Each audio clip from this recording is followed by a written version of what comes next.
কথায় আছে বাঙালির 12 মাসে 13 পার্বণ, আর ইংরেজি ক্যালেন্ডারের হিসাবে বছর শেষে আসে আমাদের সবার প্রিয় মেরি ক্রিসমাস, অর্থাৎ যীশু খ্রিস্টের জন্মদিন।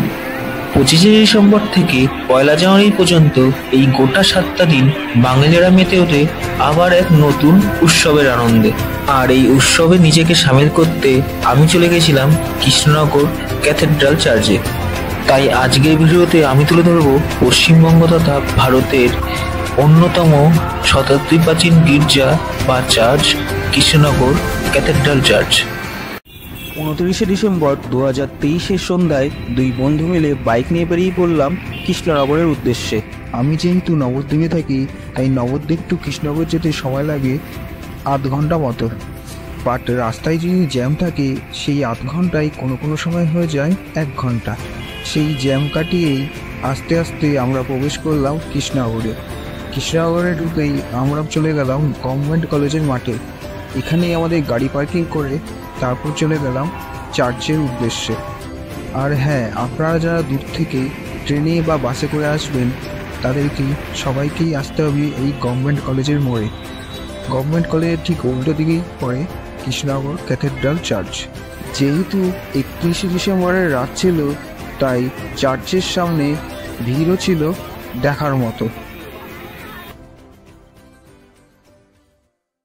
কৃষ্ণনগর ডনবস্কো পাড়ায় অবস্থিত এই গির্জাটি 1886 সালে নির্মাণ করা হয় এবং তার ঠিক 1 বছর পর 1887 সালে এই গির্জাটি সরকারি নাম পায়, যেটি কিনা হলো কৃষ্ণনগর রোমান ক্যাথলিক ডায়োসিস।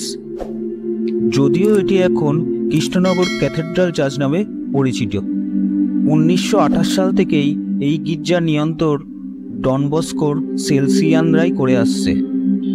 এই গির্জাটির আকৃতি মূলত ইউরোপীয়, তবুও এটি বাংলার অন্যান্য গির্জার থেকে অনেক আলাদা। মূল প্রার্থনা মন্দিরের বাইরে ওপরে খোদাই করে বাংলায় লেখা আছে ঈশ্বরের গৃহ স্বর্গের দ্বার। প্রার্থনা মন্দিরের ভেতরে আপনারা প্রবেশ করলেই পৌঁছে যাবেন এক অন্য জগতে। ভেতরে ঢুকেই আপনারা দেখতে পাবেন চার্চের প্রত্যেকটি দেওয়ালে সুসজ্জিতভাবে টাঙানো রয়েছে যিশুর নানান ছবি এবং লেখা রয়েছে যিশুর জীবন কাহিনী। এছাড়া মূল যেখানে সবাই প্রার্থনা করে, ঠিক তার সামনেই রয়েছে ক্রুশ হাতে যীশু খ্রিস্টের একটি মূর্তি। এই 7টা দিন ধরে খ্রিস্টানদের যেহেতু একটি উৎসব চলে, তাই প্রার্থনা কক্ষকে খুব সুন্দরভাবে সাজানো হয়েছিল।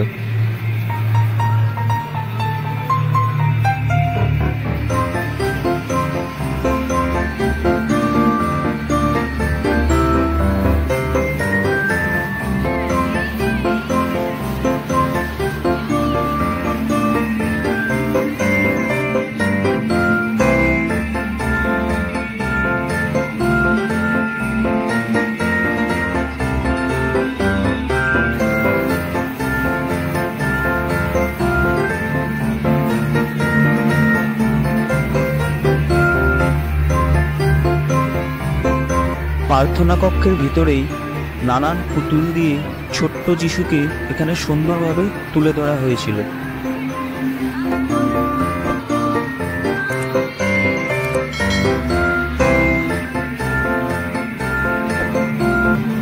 এবার মূল প্রার্থনা মন্দিরের বাইরে ঠিক মাঠে আরও নানান আলো এবং আরও নানান বড় বড় পুতুল দিয়ে যীশু খ্রিস্টের যে জন্মলীলা বা জীবন কাহিনী সেটি তুলে ধরা হয়েছিল।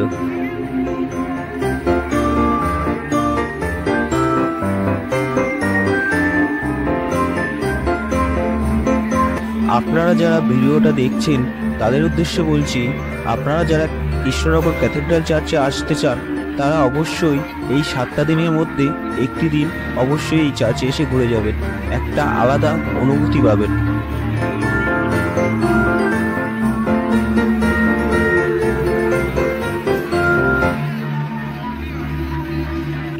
পুরনো গির্জা থেকে বেরিয়েই আপনারা দেখতে পাবেন তার ঠিক বিপরীতে রয়েছে খ্রিস্ট মন্দির, যেটি নির্মিত হয়েছিল 2009 সালে। এটি মূলত একটি বিশাল প্রার্থনা কাম প্রদর্শনী হল, যা ধর্মীয় ও সামাজিক তাৎপর্যের ভাস্কর্য দিয়ে সুসজ্জিত।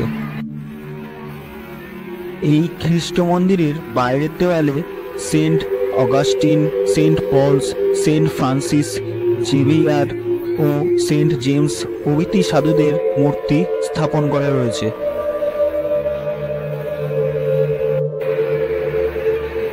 এই খ্রিস্ট মন্দিরের ভেতরের দেওয়ালগুলি ভাস্কর্য ও কাচের চিত্র দিয়ে অলঙ্কৃত করা হয়েছে, যা যিশুর জীবন এবং বাইবেলের গল্পগুলিকে বিচিত্র করে।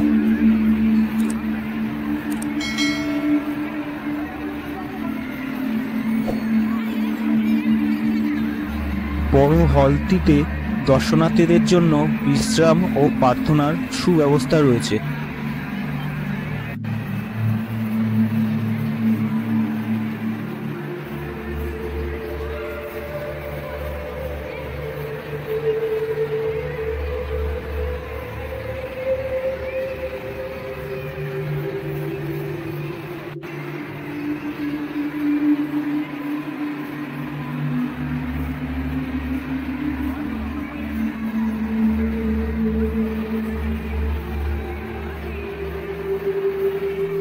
খ্রিস্ট মন্দির থেকে বেরিয়েই তার ঠিক বিপরীতে আরও একটি স্মৃতিস্তম্ভ রয়েছে, যেখানে সাধারণ দর্শনার্থীরা যিশুর প্রার্থনার উদ্দেশ্যে মোমবাতি বা ধূপ জ্বালিয়ে প্রে করেন।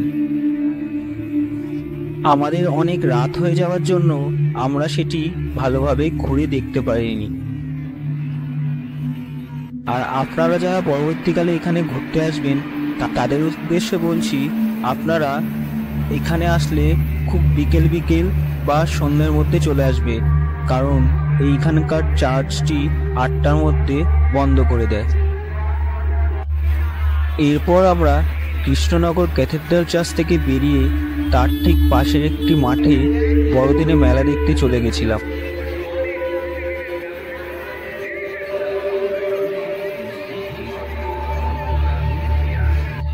মেলায় আমরা কিছুক্ষণ ঘোরাফেরা করে ও কিছু জিনিসপত্র কিনে আর হালকা খাওয়া দাওয়া করে বেরিয়ে পড়েছিলাম বাড়ির উদ্দেশ্যে। একদিনের ছুটিতে আপনারা কৃষ্ণনগর এসে কৃষ্ণনগরের ক্যাথেড্রাল চার্চ ঘুরে যেতেই পারেন। আর আপনারা যদি স্থাপত্য পছন্দ করেন তাহলে আপনাদের এই জায়গাটা মিস করা একদমই উচিত নয়। আজকের ভিডিওটি এইটুকুই। দেখা হচ্ছে নতুন কোনো ব্লগে খুব তাড়াতাড়ি আপনাদের সাথে। আজকের ভিডিও ভালো লাগলে অবশ্যই ভিডিওটিতে লাইক করে দেবেন ও চ্যানেলটি সাবস্ক্রাইব করে দেবেন।